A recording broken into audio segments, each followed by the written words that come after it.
Hello বন্ধুরা, নমস্কার। সম্পা কিচেনে তোমাদের স্বাগত। আজকে আমি আবার পাট শাকের একটা রেসিপি নিয়ে এসেছি। তো আজকে একদম অন্যরকম ভাবে দেখাবো পাট শাকটা কিভাবে বানায়। চলো দেখাই তোমাদের। আমি পাট শাক নিয়েছি, পাট শাকটা কেটে নেব। আর নিয়েছি চিংড়ি মাছ দিয়ে আজকে করব রান্নাটা পাট শাক। আর নিয়েছি কাঁচা লঙ্কা চেরা আর রসুন থেতো করে নিয়েছি, অনেকটাই রসুন লাগছে। তো প্রথমে আমি আগে একটু শাকটা কেটে নেব। শাকটা আমি কেটে নিচ্ছি, একদম ছোট ছোট করব না, কারণ এটা গলে যায় এই শাকগুলো কড়াইয়ে দিলে।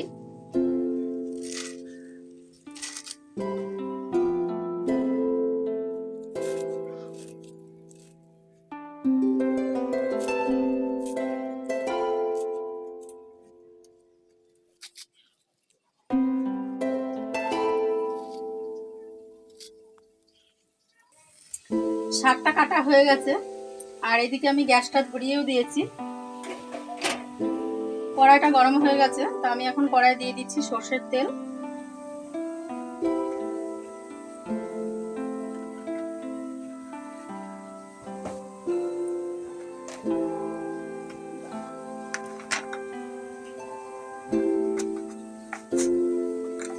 তেলের মধ্যে দিয়ে দিচ্ছি একটু কালো জিরে। আর এইখানে আমি এই যে মাছটা নিয়েছি, মাছে আমি হলুদ দিয়ে দিচ্ছি,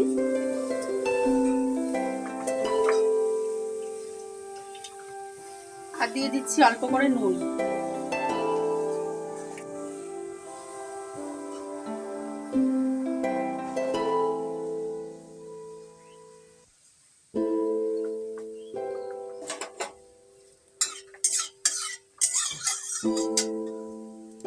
আর এখানে যে আমি রসুন থেতো করে রেখেছি, থেতো করা রসুনটা দিয়ে দিচ্ছি।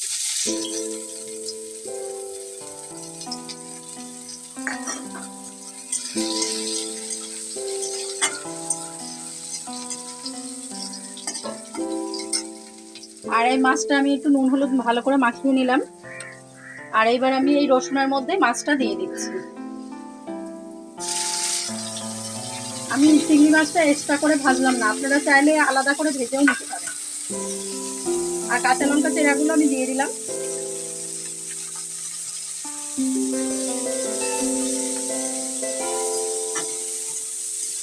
খুব তাড়াতাড়ি হয়ে যায় রান্নাটা, একটু সময় লাগে না।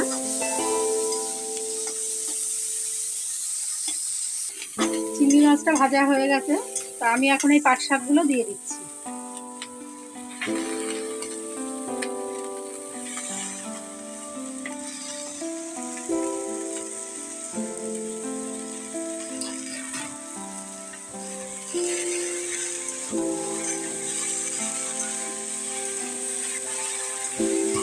পাট শাকটা এখনই কমে যাবে, দেওয়ার সময় পুরো কড়াইটা মনে হয় যেন ভর্তি হয়ে গেল।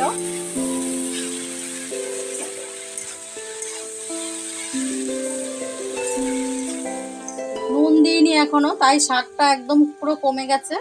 তো আমি এখন দিয়ে দিচ্ছি স্বাদ মতো নুন।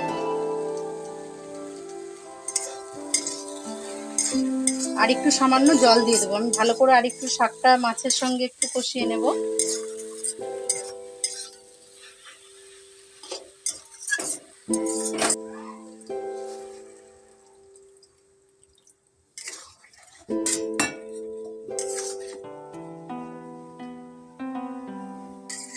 পাট শাক দিয়ে চিংড়ি মাছের রেসিপিটা আমার পুরো তৈরি হয়ে গেছে, তো আমি এখন নামিয়ে নেব। পাট শাক দিয়ে চিংড়ি মাছের রেসিপিটা আমার পুরো তৈরি হয়ে গেছে। তো বেশি কিছু লাগে না, খুব ঝামেলা ছাড়াই এটা হয়ে যায়। খুব সহজে এই রান্নাটা করা। আমি যেভাবে করলাম আপনারাও সেইভাবে করবেন, অবশ্যই খুব ভালো লাগবে খেতে। বন্ধুরা, আমার এই পাট শাক দিয়ে চিংড়ি মাছের রেসিপিটা কেমন লাগলো অবশ্যই কমেন্ট করে জানাবেন, লাইক করবেন, শেয়ার করবেন। আর নতুন নতুন নানা রকম রেসিপি দেখার জন্য অবশ্যই সাবস্ক্রাইব